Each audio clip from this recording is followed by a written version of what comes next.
Welcome to the next edition of Grid Forward Forum. I'm Bryce Yonker. Today we have with us two guests from the great state of Texas. Rudy Garza is president and CEO of CPS Energy, and David Naylor, president of Rayburn Electric. Gentlemen, thanks for being on with us. Thanks for having us.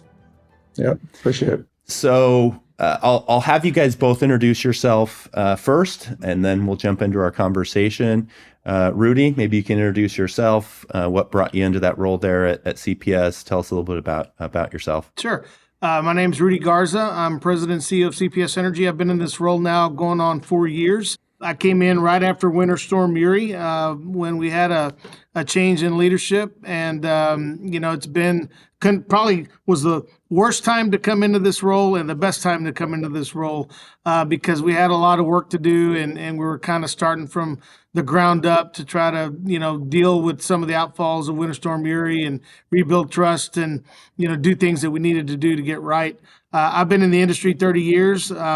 Super proud to lead, an organization of 3,600 employees that primarily provides power to, the Bexar County region here in Texas. And, we touch every county around us, but we are the largest municipally owned electric and gas utility in the country. And we're very proud to be, one of the larger MOUs. And we are the largest MOU in Texas and one of the largest in the country. And we're proud of the work we do for our community. Thanks, Rudy. Great to have you on. Thank you. David, over to you if you can introduce yourself. Yeah, so I'm David Naylor. I'm the president and CEO at Rayburn Country Electric Cooperative. Unlike, I guess Rudy joined, I forgot, Rudy, that you joined right there or took the seat right there after Winter Storm Uri. I was in my chair, Winter Storm Uri, so I'm thankful that Rayburn decided not to make a leadership change through that, but that was certainly a momentous event for Rayburn as well. I've been a president CEO for 8 years. I've been at Rayburn for 14 and a half years. I've been in the electric co-op space for 30 years as well. It's kind of hard to believe it's been that long. But Rayburn is a generation and transmission cooperative, so we're a wholesale provider of electricity, and we have 4 distribution cooperative members who actually provide retail services. We serve 16 counties in North Texas, just east and north of the Dallas Metroplex. About 575,000 Texans, actually probably getting close to 600,000 now. So we're having a lot of fun, but again, being a cooperative, very similar to an MOU, we're very active in our communities, and that's the forefront is those consumers there at the end of the line that ultimately we serve. Before we get into our conversation today, maybe we can send well wishes and prayers to so many that are being impacted by the recent flood events there. I don't believe it's in either of your service territories. Yeah, I mean it's not in our territory. It's south of us, but man, it's a tragedy. Our hearts definitely go out to the families. I can't even begin to put myself in their shoes and what they're feeling. Yeah, and I'll just add, I mean, it's a heartbreaking tragedy for, our region and the entire state of Texas. Mike Whitler that runs, Kerrville Public Utility, is a friend. I reached out to him, make sure he didn't have any needs, for resources from, our system, perspective. But we're doing everything we can as a community to support our neighbors just to the north of us. We provide wholesale power to, at times to Kerrville. Anything that either of you all have come up as far as ways that community members or industry leaders can help and contribute on the recovery? The best way that anybody that wants to do something can help is, United Way, the Salvation Army, the Red Cross. Make a donation. That's the best way. People who are heartbroken over this tragedy can do something about it. Those first responders, they're accepting gift cards through Amazon, and they need supplies, and so a monetary donation is probably the best thing you can do. Yeah, we'll probably link to some main organizations, in our recap here. I know a difficult transition, but let's talk a little bit about the market that you all operate in. So you're in ERCOT there. What does that mean? What does it mean to be in ERCOT? What kind of drivers are happening in the market there? You got an energy only market. We got some separation of the different stages of the ecosystem. But what priorities are happening for the grid there? Maybe I'll have you start, David, and Rudy, you can jump in. Certainly. Well, ERCOT, one of the things that makes it unique is it's entirely within the state of Texas. And so I'm always having to be reminded of my high school civics lessons that, it's intrastate, not interstate. And so that's governed by the state of Texas as opposed to the Federal Energy Regulatory Commission. So that definitely makes it a little more unique from a governance standpoint, but it does help the stakeholders have a little more direct. And at the end of the day, we're neighbors, so we do need to work together. And by and large, that's what we're able to do here. The energy only market is it's an interesting concept, and it's certainly is. I mean, we've extreme weather makes it really interesting, but you look across other markets in the United States, and there's definitely not a silver bullet here. They all have their pros and they all have their cons, and ERCOT's the one that we work with, and it by and large it functions well. It's very being in ERCOT and here in Texas, we're very heavy on natural gas, and so tends to be the supply of choice. I had a lot of renewables and storage, and you're definitely seeing that impact on the grid, and our high market prices now are less during the hottest part of the day in the summer. They're actually later in the evening when the sun is setting and solar production has reduced and the wind just hasn't kicked up yet. And so it's a little interesting to see that dynamic. But Rayburn actually is a little bit unique. We used to have some of our portion of our load in the Southwest Power Pool, and we made a strategic decision to move all of our load into ERCOT. We had about 25% at one time. And, again, that was market driven because we frankly liked the ERCOT market. Rudy, anything you'd add on that? Well, I'll just add, we're in one of the highest growth markets and states in the country. So, how we're going to build all the infrastructure that's going to be required to serve that growth, that is the issue right now. How are we going to get more natural gas? I think we arbitrarily get wrapped around the axle on solar and battery storage and wind and other resources. But for the next 5-6 years, we're going to need it all. We're going to need more transmission. So how are we going to, do everything that we need to do to serve, the load that we know is coming and try to maintain affordability for our customers? That is the issue. I think by and large, ERCOT's doing a good job of managing it. They're good partners. Pablo Vegas and I, we connect, frequently to catch up and see where we are. But we got a lot of work to do.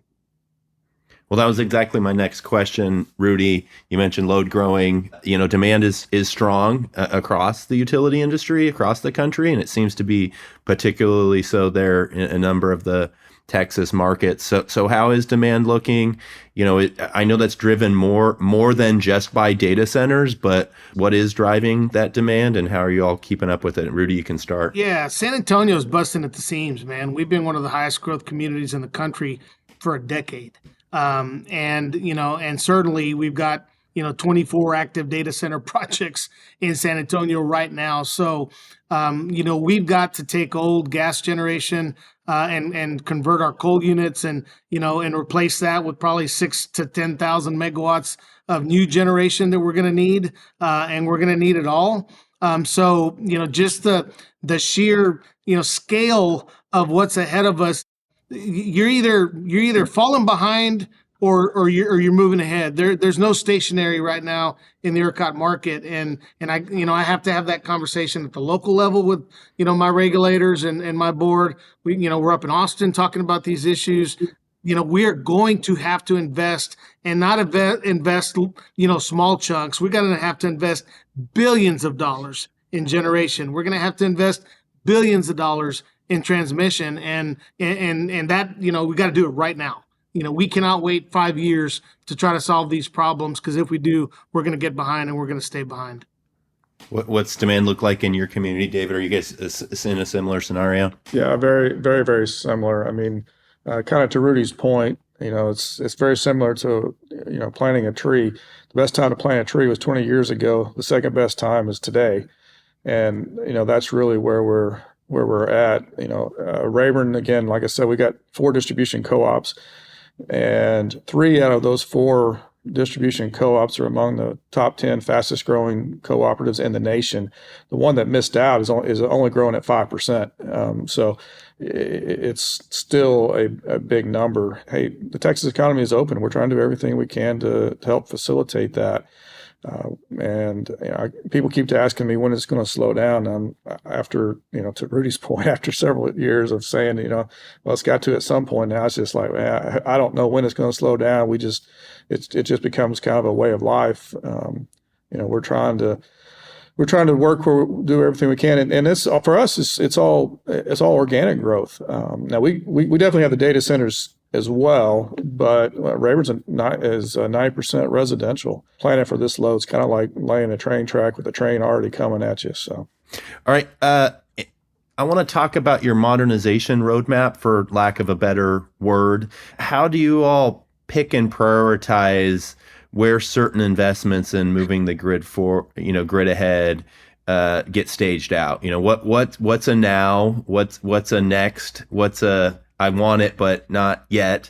How do you set your grid modernization roadmap? And maybe what are some of the pieces in there?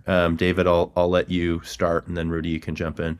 Yeah, and I think, kind of a common theme that we've been hitting on is what, used to be down the road and is next. That time between the two has continued to decrease. And so, down the road gets to here a lot quicker than it used to. But, from our standpoint, I mean, we're recognizing that there are some constraints, recognizing that there's some challenges, recognizing too that the consumer of today is different than the consumer of yesterday, and so that actually adds to the mix. So from every standpoint, I mean, we have increased our standard conductor as far as from a transmission line standpoint to improve the capacity and that we can push through the lines. We've upgraded those lines, and we're continuing to do that. That's kind of a simple thing, and generally can be done without having to expand the right of way. We can utilize existing infrastructure. The other side, getting to the consumer, is trying to put more tools in their hands so that they can make some decisions. I mean, one of the unique things about the electric industry is I think us and water are the only 2 utilities or only 2 businesses that actually encourage conservation and try to use our product less. And so you're trying to get some of that stuff out there. But the other part of it too is, as Rudy was talking about earlier, I mean, getting the big gas turbines is a challenge. I mean, we've got 10 on order, and we've got others that we're looking even further down the road.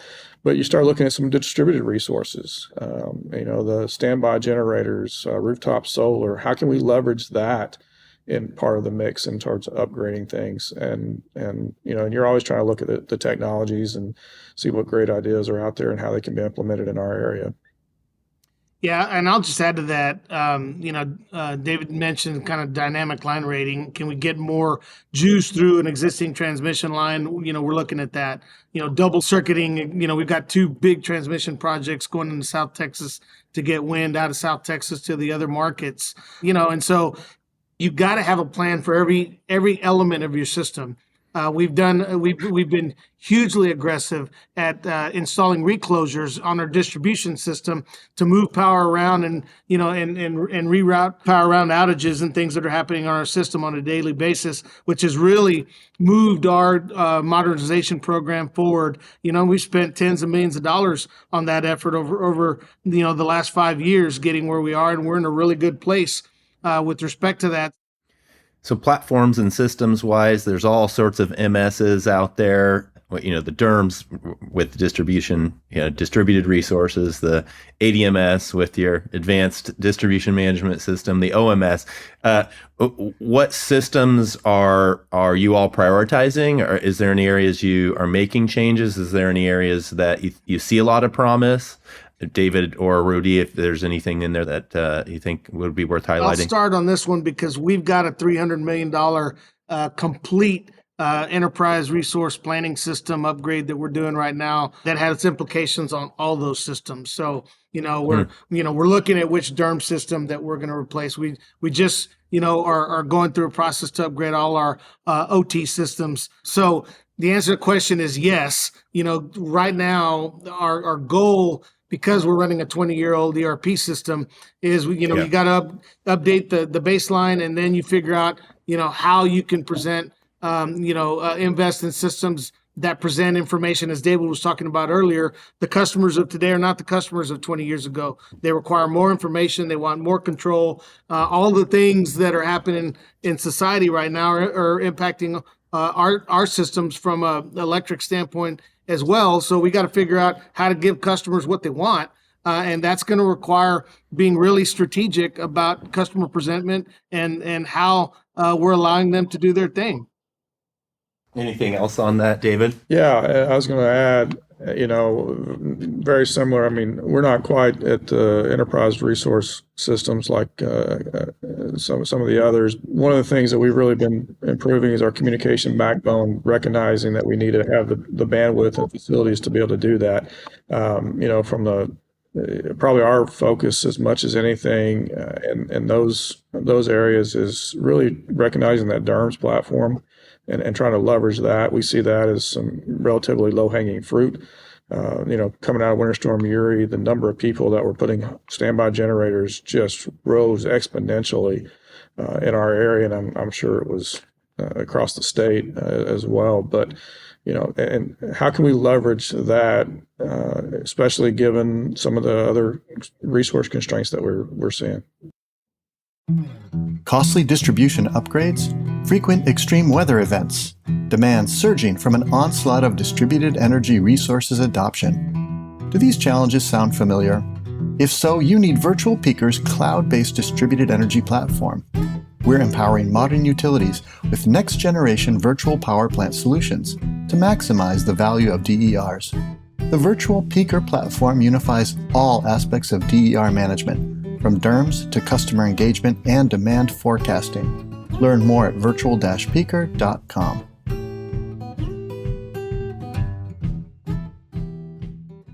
I want to talk about resilience. We mentioned at the onset we were going to get there. Named storms are no friend to the Texas grid and something that you all deal with, quite frequently. How do you prioritize preparation to have a system that can be resilient to, a number of pretty extreme threats without over-investing in the system, right? It's really kind of a fine balance that you need to strike there.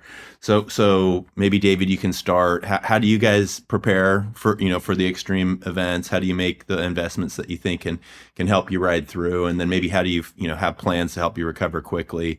And then Rudy, we'll kick it over to you. Yeah, well, I think reasonableness of cost has shifted in the last few years. I mean, Winter Storm Uri definitely showed that we can make more investment in the grid overall, and it really changed our benchmark. The average conditions don't test the systems; it's the extreme events that test the systems, and so that's really become our benchmark and what we want to make sure that we're managing to. You do have to balance cost. I mean, Rayburn, as a cooperative, we're a not-for-profit organization, so we have no outside investors, and our members pay for whatever cost we incur, and so that's always a dynamic that we have to be mindful of. But we're trying to watch, and we look and say, hey, what are some things we can do to improve? Certainly, after each winter event, we go back and always do a lessons learned, and are quick to try to implement. So we're very more proactive now than what we used to be, and we're mindful, even as we look at what equipment are we installing and how are we putting those pieces in place. We're looking at more extreme conditions. We're looking at a wider variety, if you will, more probabilistic approach on the weather. What do we think these things are going to be? What are they going to be impacted by? What are some of the extreme events, and can they handle that? So that way, we know we're making decisions today that while, yeah, the costs aren't great, but the alternative and, the insurance is just, you're just paying for that premium. All right, Rudy. So similar question to you. There's been lots of lessons from the winter storms. How do you all prepare for resilience, and how do you invest in it? How do you prioritize it? How do you think about recovering quickly when things do happen? There's a lot of questions there. I mean, that's the key is how does the resiliency for us is about how your system bounces back, during those really difficult times. It used to be that, we'd have, a storm come through and it'd knock out, 20, 30, 40,000 customers every time. That's not happening anymore. Now, we're able to limit that to, 5 to 15,000 customers, 9 storms out of 10. And that's because we're replacing poles and we're installing reclosures and, we're using drones for maintenance and actually taking those maintenance orders and doing something with them. So we're getting, tree trimming. I'm doing more tree trimming right now. I know it's not sexy, but tree trimming is the number one, source of resiliency in your system if you're doing it right. And so I think we're spending money smartly. And one of the things we learned about during Winter Storm Uri that we've gotten better at, my customers don't get upset with me when they're out. I mean, is it an inconvenience? Yeah. They want to know why they're out and how long they're going to be out so they can make some decisions on their own. So I think a lot of what is not talked about in these resiliency conversations is how good you are communicating with your customers so that you're giving them information that's actually useful and that they can actually trust. That's, CenterPoint got in a bit of a challenge with that during, their storm a while back because their outage management system went down. We don't have that problem. We communicate well with our customers. We've got a group actually that if an area of town is out, we will send what we call our customer response unit to that neighborhood, setting up shop in a vehicle that we've got actually 2 vehicles that we utilize. Customers can come charge their cell phone batteries and get a snack, then get some water. If it's a really large outage, we might run a taco truck out there, to feed them. When customers see effort, that's what matters to them in moments where they might be experiencing an outage. And I think we're just doing that a lot better today than we were 3, 4, 5 years ago. In some of those big storms, really the core issues were at the generation and transmission levels. So when it gets down to distribution hardening, which often gets the blame for some of the outages, where's that marriage, right? How can every part be resilient? And because a big outage is a big deal. And even if you have underground infrastructure at the distribution level, that's not going to matter if your generation trips or your transmission lines are down. So yeah, we hadn't invested in our natural gas system in a while, and what we learned about Winter Storm Uri is we needed a little bit more diversification in our gas supply.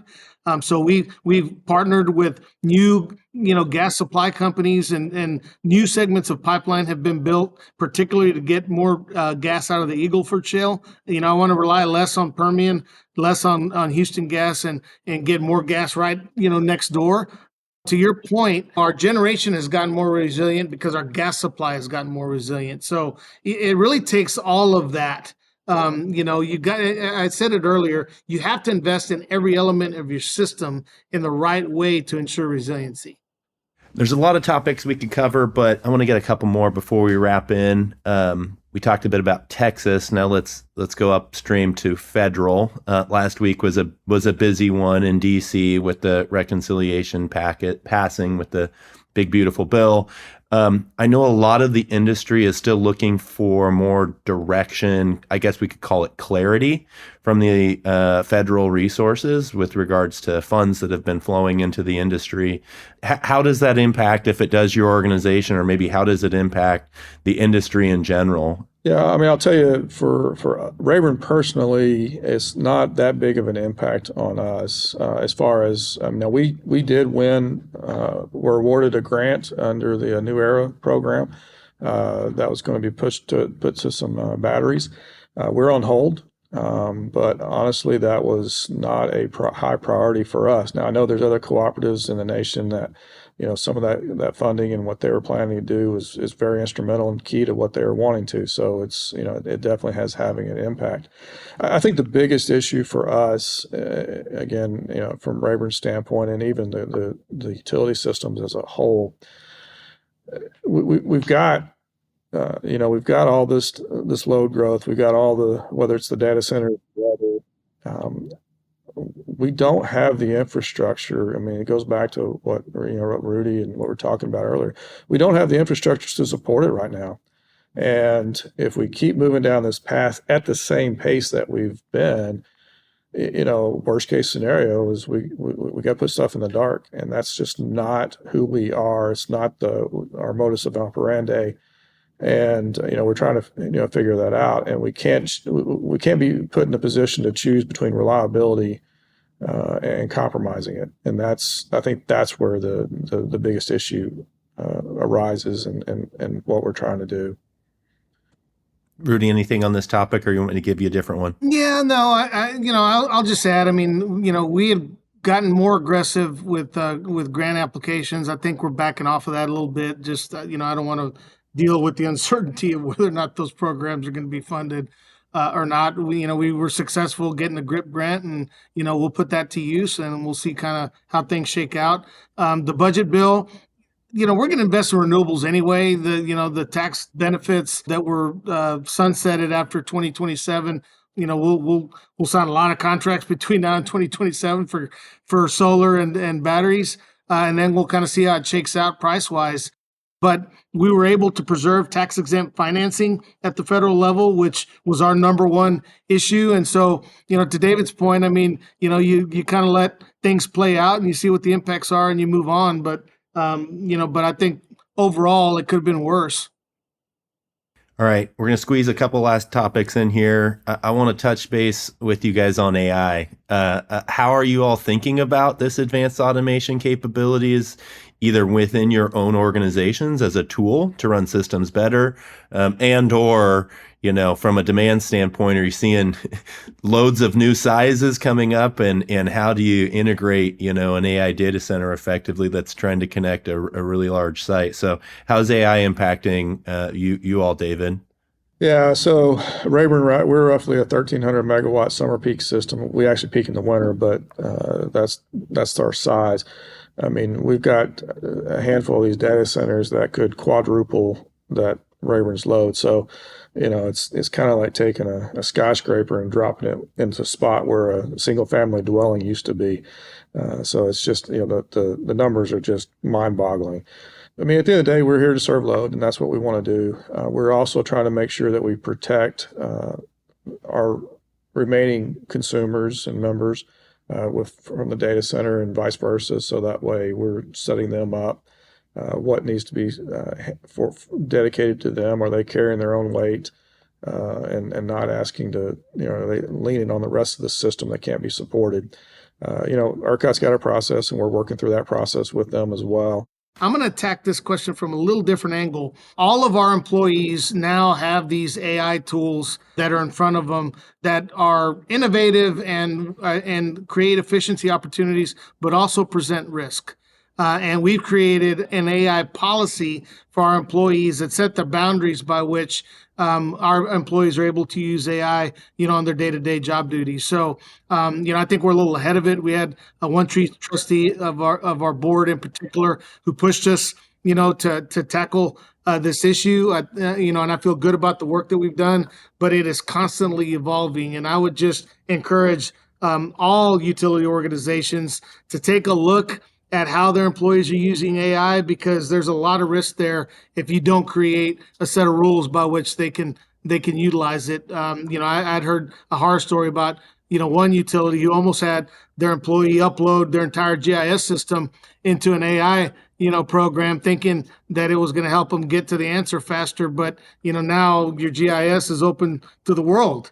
And that may or may not be a good thing from a security perspective. So that's just one example where, you could have catastrophic effects if you're not thinking about how to limit, employees in some ways that will help protect the organization.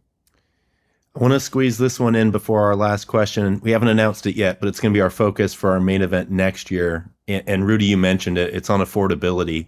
I think all of these important things that we do for the grid are kind of for naught if delivered energy prices can't be really reasonably burdened by the communities and individuals and businesses that we serve. What tools do you think we can pull out to put some pressure, even maybe on a downwards trajectory, or at least slowing the rate increases on the grid? How do we keep affordability to be a tool, not only a thought in our mind, but an outcome that we can achieve? Look, I mean, it's great to think you might be able to, to lower your price at some point in time. I mean, everything that, we're doing now is costing us 25 to 40% more. So, the hope, I think the realistic goal is, how do you beat the price of inflation over time so that, your price isn't going up the same as everything else that our customers are having to buy, medications and food and housing and all the things that they're required to live. We're trying to ensure right now we're the lowest combined electric and gas utility rate in the state of Texas. We're number 2 in the country. We'd like to stay there. So I have to look at our price relative to the rest of the market. And a goal of mine for our leadership team and our community is to remain, the lowest, if not amongst the lowest. And you do that by, creating optionality, looking at all the options you have available to how you're going to invest, that precious dollar capital, and always be looking to invest in the lowest cost option. That's how you stay ahead of it in terms of beating inflation. Yeah, and I think kind of to piggyback on that, honestly, that's what Rayburn looks at as well, is how are we competitive to the market, and are we putting our members in a competitive position? And I think the other message there is really to focus on value.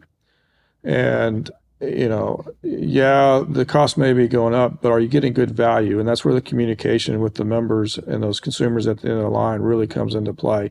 Yeah, we spent your electric rates may have gone up a little bit, hopefully are less than inflation, but, you're not having to worry about these extreme winter events anymore. Or, we spent the money on the tree trimming, and it's going to ensure more reliable power. And I think that the consumer today is, as long as they understand that the value is there and that the money is being spent, appropriately, I think that really helps get that message in. But we really try to focus on the value as much as anything. How do you create a culture at your organization that inspires the team there to tackle the biggest issues, the toughest topics, and keep coming back and getting the work done effectively? David, I'll start with you, and then Rudy, I'll have you wrap us up. Yeah, I think what we truly try to do is we want employees when they contribute to know that they're making a difference. And I think as long as they feel that they're making an impact, that they are, whatever role they play matters, then I think that really gets the buy-in and gets them encouraged and excited about what they're doing. And even other, looking across the organization and trying to figure out, hey, what makes the most sense and what doesn't, and just bringing those ideas to the table. And I think that's really what we really try to do is we want the employees to know that what they do makes a difference and that they're important and their contributions are significant. So, for me, we added a core value of being, having a one team mindset here at CPS Energy. Every role matters. Every decision that we make is starts with a perspective of our employees and factors in what our customers think about the job that we're tasked with. But for me, I'm trying to push accountability to the lowest levels of the organization, and then back off and let my teams lead. And I think some organizations struggle with that. When I think we have effectively engaged our employees in a way and reinforced that trust in them to do their jobs. And when we have to have accountability conversations, we have that. But what they see out of our leadership team is a true desire to allow our people to do what they were hired to do. And so, our VPs run the organization. Me and my leadership team, work on the strategy and try to, help our organization with priorities. And together, we try to get it all done. And I think that's gotten us a long way in the culture we're trying to create around here. All of our performance management systems work together. They're tethered to a strategy that sets the priorities for us. And I think that's gotten us in a really, really good place from a culture standpoint. Rudy Garza, CPS Energy, and David Naylor, Rayburn Electric, thank you so much for being on with us and sharing your perspectives. And again, we all share our well wishes to the neighbors there, and we'll share some links in the notes. Thanks for being on. All right. Thanks, Bryce. Thanks again to our season sponsor, Virtual Peaker. If you enjoy Grid Forward Forum, please follow us on your favorite podcast platform, give us a like or a review, and tell your colleagues. You can listen to all episodes and learn more about our efforts to advance the grid at gridforward.org.